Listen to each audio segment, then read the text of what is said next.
आमच्या आई-वडिलांनी तुमच्या अंगावर शेण उडवलं. असू द्या अगं, तुमच्यामुळे झालं नाही. हे मी तुम्हाला शिकवण्यासाठी केलेली माझ्याकडून छोटीशी भेट समजा तुम्ही.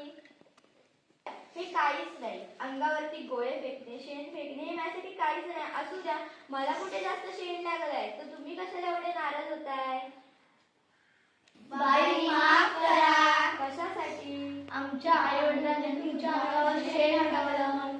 असू द्या, याच्यामध्ये तुमची चूक नसता त्यांची चूक आहे. जर त्यांना समजलं की आपल्या मुली शिकून मोठ्या होणार आणि त्यांचं नाव अख्ख्या महाराष्ट्रात देशात गाजणार तर त्यांना समजेल ना. तुम्ही हे त्यांना सांगायला पाहिजे की आम्हाला शिकवणाऱ्या शिक्षिका आहेत त्या आमच्या मैत्रिणीसारख्या आम्हाला जवळ घेतात व आम्हाला आईसारखं प्रेम करतात, असं तुम्ही सांगितलं पाहिजे त्यांना. हो बाई, आम्ही सांगू आमच्या आईना. तुम्ही बाकीचे सांगणार नाही का?